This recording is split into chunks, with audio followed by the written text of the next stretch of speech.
Next question is here. Hi, Hi. my name's Charles 7. Hi. I'm kind of blown away by this whole thing. I have to say to everybody that's organized this is, for me, this is a bit of a revelation and a phenomena. I've spent the last 5 years of my life in the law courts, in the high courts. I went after 10 very corrupt organizations, and I sued them, and in 2006 I won. Great. I can actually tell you the name of the organizations. It's a very, very long story. Sure. But my case has been buried.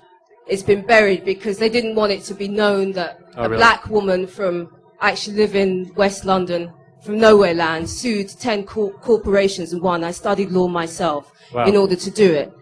And in the process, I suffered death threats, surveillance. I bet. And a number of witnesses. I collected witness statements about what these organizations were doing from a number of people. We took it to the High Court, and we won a landmark victory. I recently saw the Zeitgeist, and I was kind of blown away by the whole fact that there are a number of people that are aware of what is going on and actually want to do something about it. I physically was put in a position where I had to act. I watched your documentary, and what comes across to me is that for a lot of people it is entertainment. Even though, obviously, as a content, a lot of people come away and it becomes a forum for debate and intelligent talk and discussing of various different groups, Illuminati, Masonic orders, common purpose in this country. There's a whole lot of the Bilderbergers or whatever. You know, it becomes a forum for those kind of discussions. But generally, what I see on a wider scale is basically like the young man in front of me just asked. People don't actually know what to do about it. Now, I have another kind of solution. I understand what you're saying, but I actually think that as somebody who's gone through, I'm a layperson. I studied law off my own back just to do this. And I've spent 5 years of my life doing it. And what I believe is that you have to also have an active role and tackle the judiciary. You have to actually go after some of these people. Sure. It's, you know, even with the 9/11, there's all this talk about all conspiracy theories about the 9/11, that it was done by the American government, etc., etc. But I don't understand, with all this evidence that is being unearthed, why there has been no cases brought up against anybody. This is so I'm very interested in what you're doing. There's a number of us in the UK that are very, very serious people. We're interested in running nights like this and joining forces with anybody here, anybody that wants to get involved, talk to us after. And we are, like you, trying to form a collective.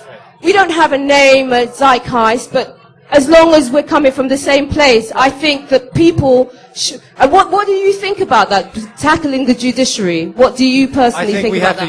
We have to use the tools that are available to us, and what you just advocated is definitely a point. At this point in time, it's extremely relevant that we use this system to expose the corporate structure, to expose, of course, there have been cases brought against 9/11, for 9/11, but they've always been dismissed because it's been squashed so tremendously by the court system is very much owned, and that's a big part of it too, which is very problematic, especially when it comes to high government-based things. Corporate stuff you can go after, as you said, it was suppressed, which doesn't surprise me.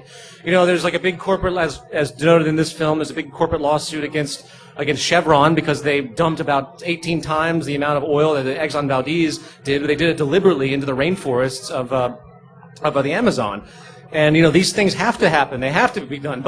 But these elements, these corruptions are going to keep happening as long as this system's in place. So the analogy to me is that we can keep stomping on the ants coming out from under the refrigerator, or we can go find the spoiled food and get rid of the spoiled food, because otherwise the ants are just going to keep coming. And that's my broad disposition.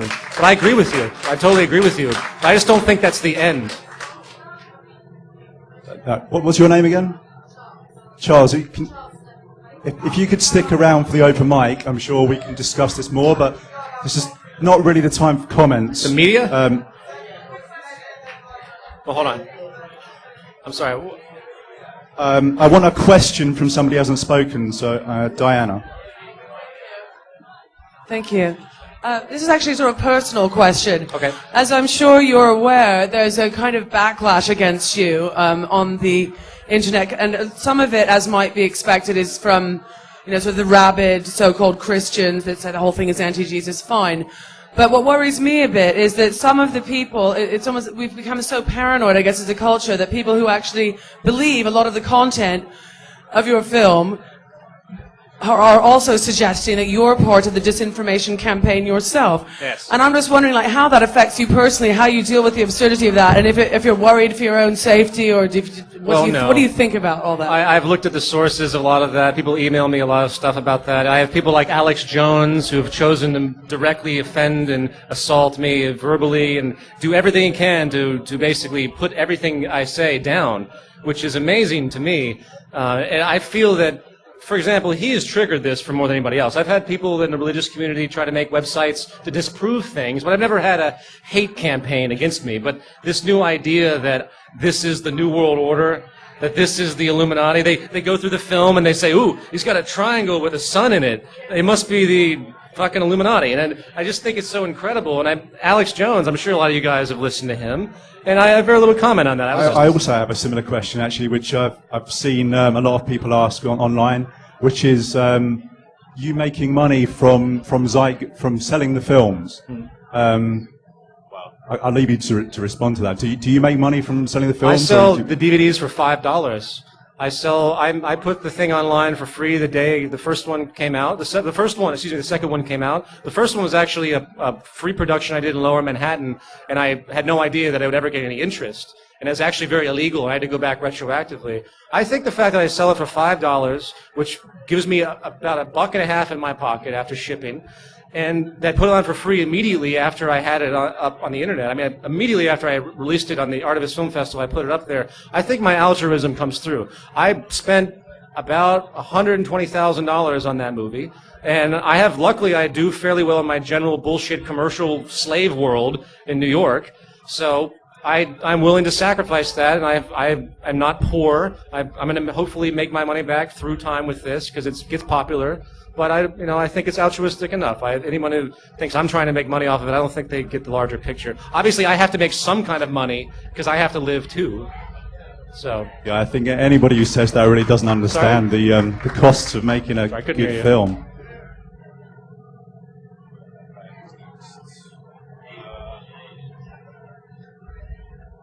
Greetings.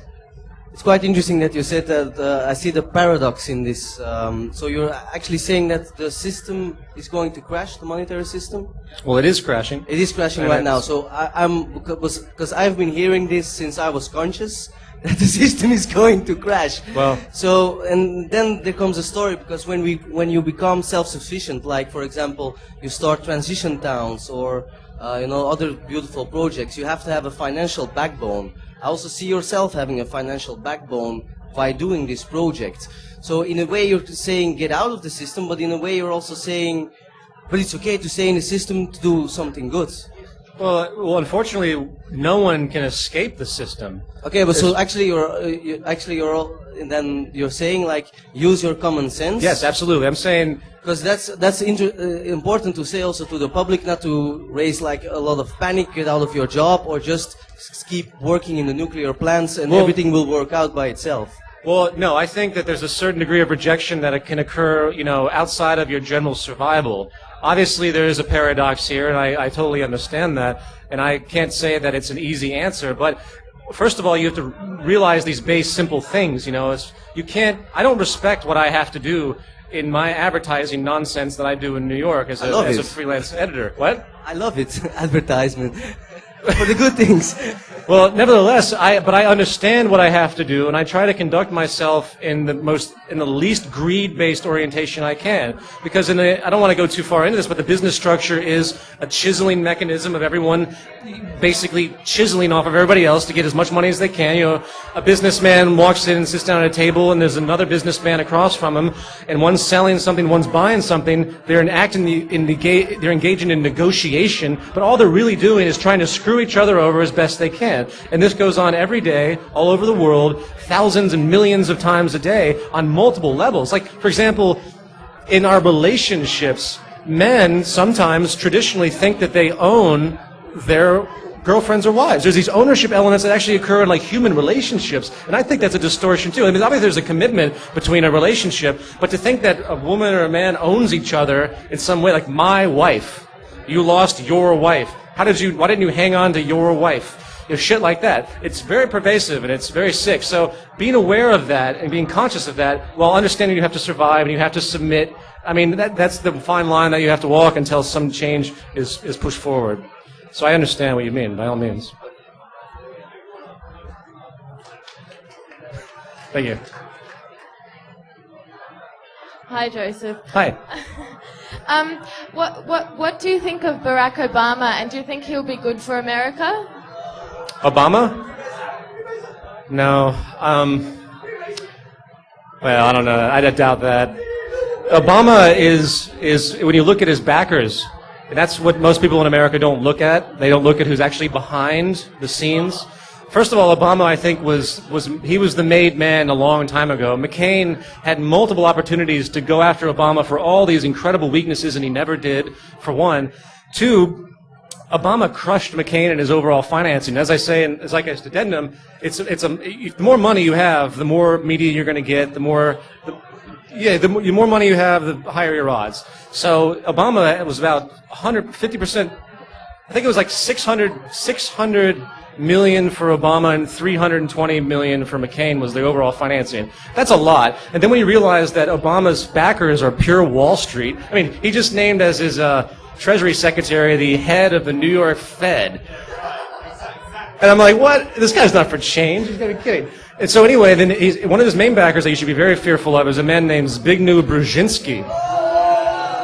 So Brzezinski is very much behind this guy. And if you don't know who he is, look him up. He's a very despotic man. I'm fearing war with Russia at this point because Brzezinski is a big Russia hater. And he has been after Russia. He was the one that started the Soviet-Afghan war that finally led to the actual collapse of the Soviet Union, the final collapse. It was Soviet-Afghan war. And he's the one that instigated, he's the one that funded the Mujahideen, which became Al-Qaeda. He's the one that did all of that.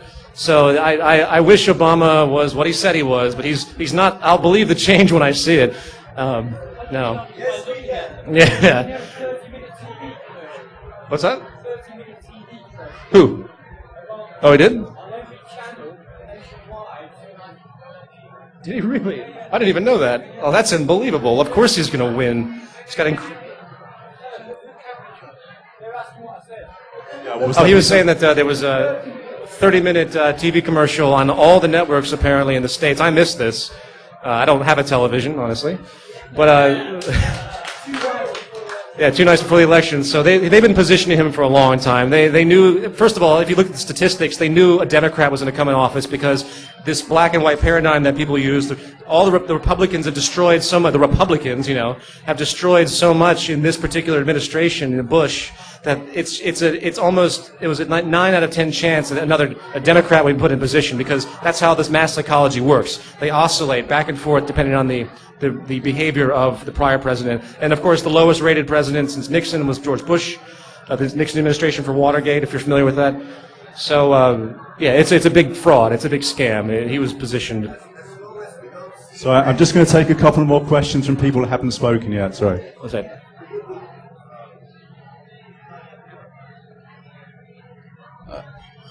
Hello. We've got a stall round the corner here called Simpol, and I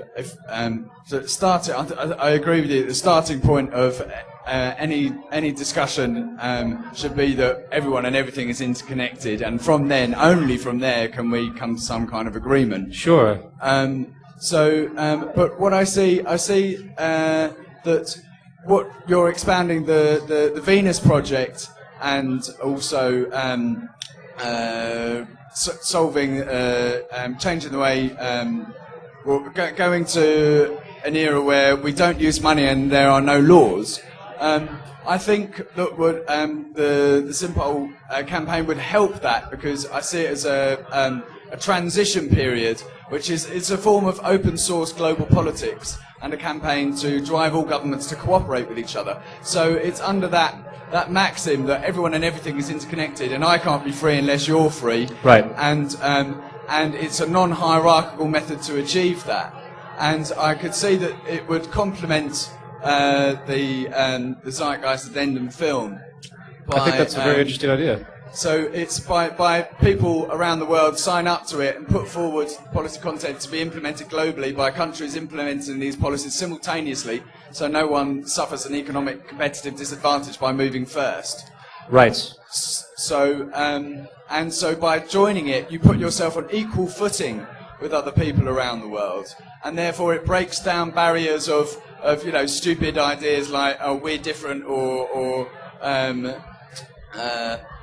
I can't think of any stupid ideas at the moment. But so yeah, I'd like to invite you to my stall afterwards and have a chat with you about that. And I've got a book I've written. Okay, all right, sure. I think that's in theory what you're saying is fantastic. How it would actually play out, given in the existing political structure and the monetary system. I'd be interested to consider that. We expound monetary reform is one of the policies put forward by our supporters, where.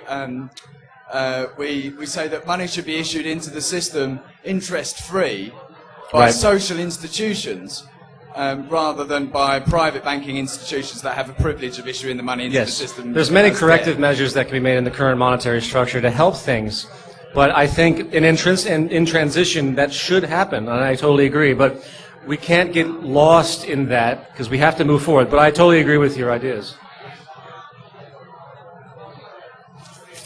I think you very eloquently described the enormous flaws in the financial system in America, in the world, the way we think, materialism and so on.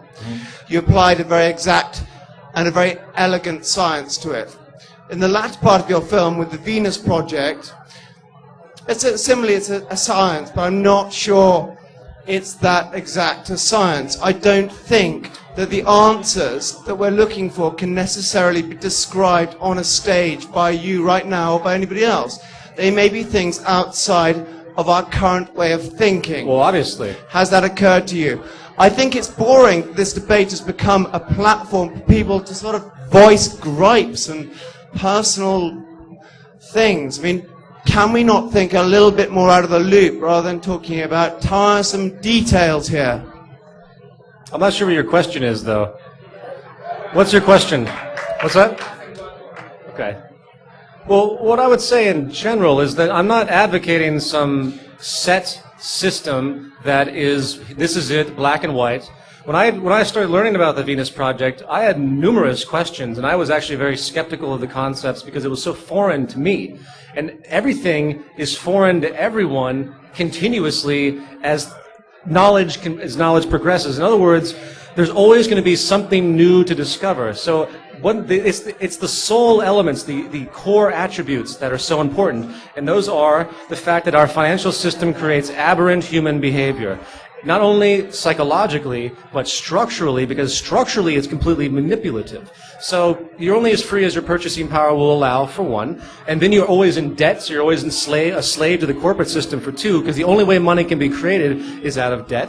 So you have to get rid of the financial system as a whole. Even if you did something like got rid of interest, which I agree in transition, it still doesn't remove the problem of people competing and taking from each other constantly. You have to get rid of it. You have to have a system that's designed for humans to live together, and our current system is not designed that way. So until we do that, and that's the broad spectrum, that's the core element, and we should all think independently and in novel ways and contribute together to come up, because if we all thought together, it'd be unbelievable what we could do, because there's so many minds at work. I think the benefit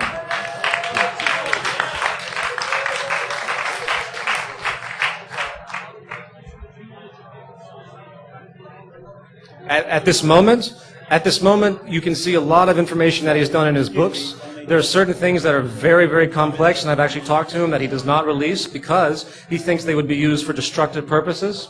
And his genius, because he has so many ideas that are so amazing. He's been ripped off his whole life. This guy, you should read about him. He's amazing. When he was 9 years old, one of his family members hurt themselves in a metal fan. So he designed a fan with rubber blades and took it to a fan company. The fan company kicked him out at 9 years old. And then a week later, well, a month later, he goes by the store and he sees his fan in the window. So this guy has been ripped off his entire life. You wouldn't believe the things that he's constructed that have been taken from him repeatedly. He designed a car that was 67 parts. An average Volkswagen is 6,000 parts. He designed this car. It was unbelievable.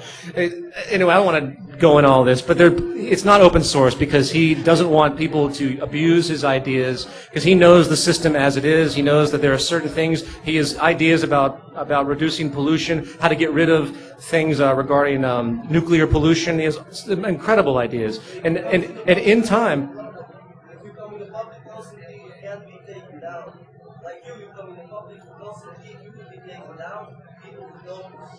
Right. So that's why it's important, like guys like you.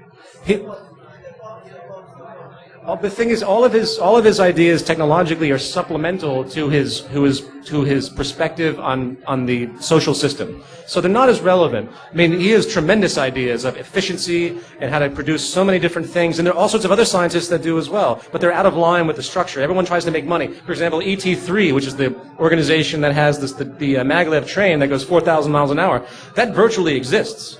The reason they're trying to sell it, of course, they don't want to just do it. I mean, obviously, with something that efficient, though, you would never need to sell it. It uses 1/10% of the amount of energy that a plane uses and goes that fast.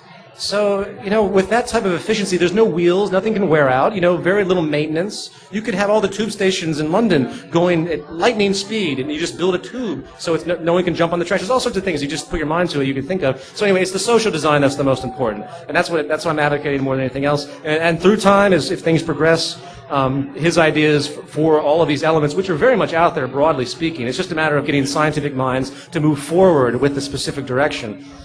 These things will come forward in more of an open source manner. But in the end, open source is definitely the way to go. Just going to take the last two questions, and then we're going to move into an open mic. One second, I'm sorry. Yes, of course. Buckminster Fuller is very similar. Right. Oh, sure. Oh, sure. Well, Jacques has been traveling doing that as well. He just has not been given the acclaim and the recognition. You can find YouTube videos of him on television from the 1970s. Sorry, go ahead. Hello, hi. I've seen both your movies. Documentaries, rather, I'd call them. I downloaded them for free online. I have two questions. One, my first question is, what would be the result if the world finally stopped using the dollar, the US dollar, as a general means for trade? And secondly, is a personal question. I'd like to know what's your discipline? What did you study? Okay, the first question is, what would be the result of the dollar?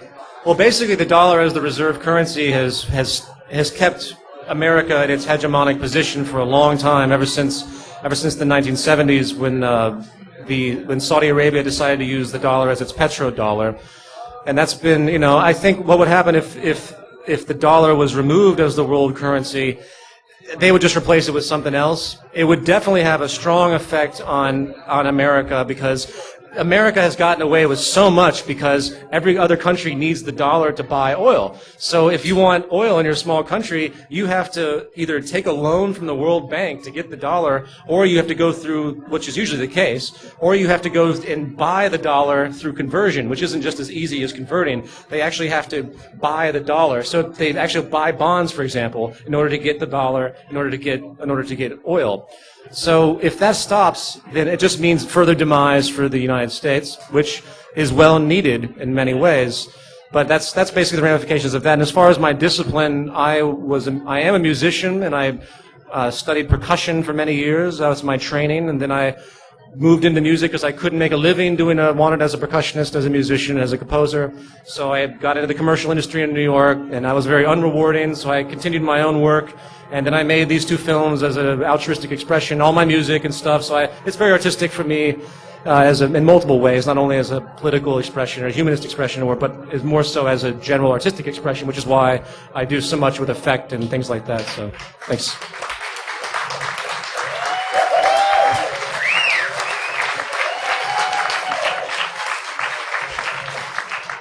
Thank you. Hi there. Is that it? I see one person with his hand up. Yes? Hi. I see you. I've just got one question. Have you taken into account the effects of automation, like increasing technology, and therefore increasing the radio frequency and electromagnetic interference through the entire planet of what you're saying with the Venus Project? We've already seen that, take for example bumblebees, there's 25% the bumblebees that we should have currently at the moment, and that's then going to diversely affect the plant life, and therefore continues up and it affects all life on the planet. Have you taken into account the possible effects that those are always cause? Yes, I've always considered all of that. From obviously in a lot of ways the destruction of the bees is in a lot of ways more important than. I know.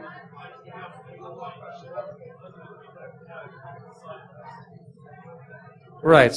Well, there's so much environmental destruction. There's so much destruction on so many levels. The pollution in general from noise and frequency pollution. Like, we have so many things moving around our brains that have never been tested to understand what the real ramifications are. And then, of course, there's so many attributes to it. And the fundamental point is that you can attribute the great majority of these issues to the monetary system because it's coming out of a corporation that wants to cut corners, doesn't do thorough testing, that wants products out for money, or they pollute. Monsanto, companies like this, they use all sorts of crazy stuff and they destroy the environment. And it's so vast how bad things really are on so many levels. And I really think the monetary system and the profit system is to blame more than anything else. So, that's it. I think in your film you essentially said that any solution that would be possible to solve things like electromagnetic pollution wouldn't be solved unless there was some profit to be made from it. So potentially there are ways to solve that, like those orgone generator type things, or possibly. I mean, there might be loads of technology out there to deal with electromagnetic pollution we just don't know about because we can't make money from them. I completely agree. I just want to kind of point out one thing that seems quite clear to me from seeing Peter's film, is that a lot of people have been asking what the solution is and saying what he, as a leader or as a guide, can give us. But really, it comes down to this idea of us being leaders ourselves. Right. And the idea that we in ourselves can make a difference just by analysing and looking at ourselves and what's inside us and what we're doing, right down to the minute details of every aspect of our life, because that is the lifeline for our future. And it's not about how we're going to change society and what we're going to build and fast trains, really. It's about us, because that's the only thing that we really know, and that's you. And the change in you is our future, and our future for our children. Right. And exactly. And I know Brian wants to say something, but I just want to personally thank Peter for coming all this way to America. He really is a champion of I don't know what the cause is, but he really is a champion for us all.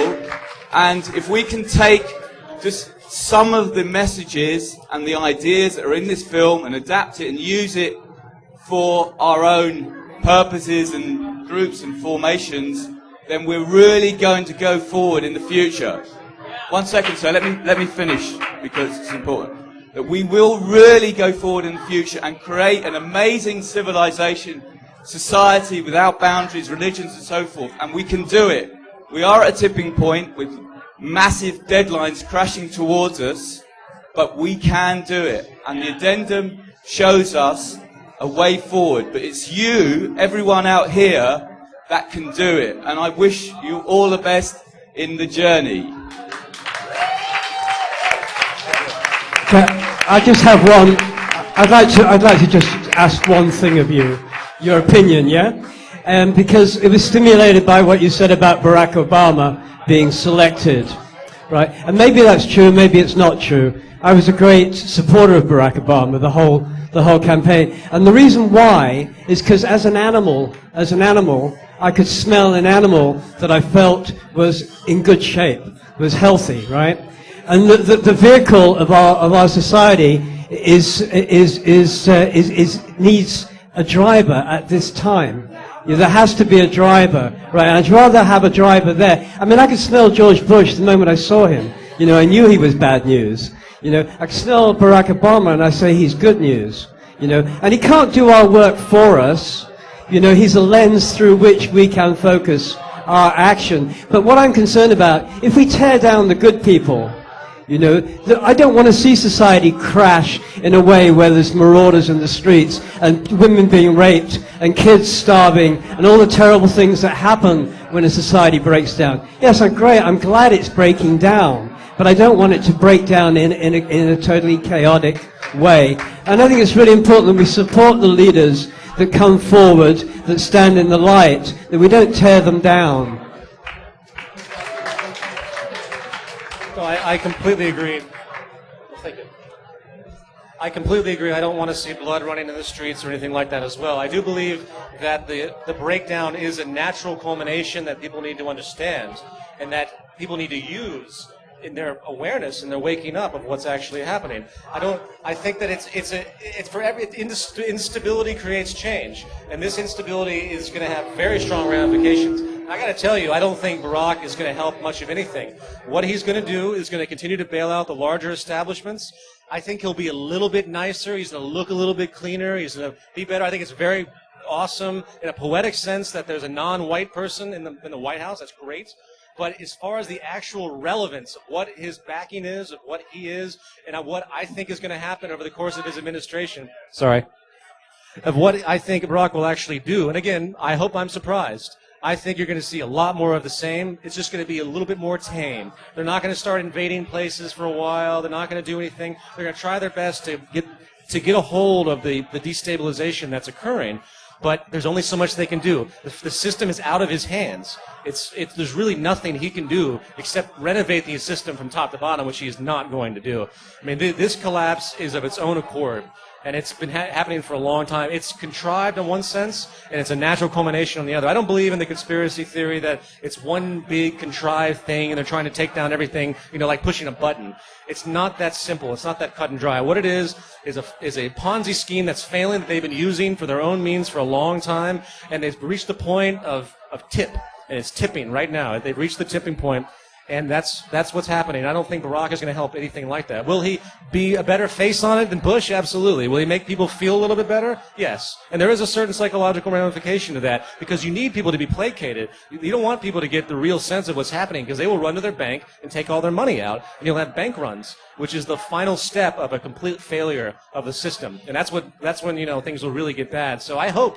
And when I say these things to people, I don't want people to run to their banks to get their money out because we have to maintain stability on our own accord. I don't run to the bank and get my money out even though I know what's possible. So in other words, I don't want to see the system hit rock bottom per se. I want to see it go just far enough where people say, wait a minute, this isn't good. Let's reevaluate what's happening here and then start working from a grassroots level. But, things are very much out of our control. I have a feeling things are going to get a lot worse than we anticipate. And things are so bad in the States that they don't report. It's really unbelievable. So it's nothing that's been seen in a long, long time and since the Great Depression. I could see it getting worse than the Great Depression. The only thing that makes it a little bit better than the Great Depression is because there's a better technological infrastructure to deal with the breakdown. It's not as cut and dry as it was in 1929, where it was definitive. They can play the game. They can still give people stupid stuff and stupid gadgets. They can still, they can still placate the system with media, tons of media entertainment that didn't exist in 1929. They can still have news reports out there of people saying, everything's fine, keep going to work, it's just, some bad loans, it's all right. And people buy it. And as long as they buy it, the psychology will prevail, and they'll slowly try to dig themselves out of the hole. But it's such a deep hole they have to dig themselves out of. And back to my final point, there's nothing Barack Obama can do. There's nothing he can do to save the system unless he kicked out the entire central bank. If Barack Obama kicks out the entire central bank, then I'd be in support of him, because that's what he has to do. If he was truly moral, that's exactly what he would do. But I believe he's bought and paid for him, for the most part. So, thank you all for coming. I really appreciate it.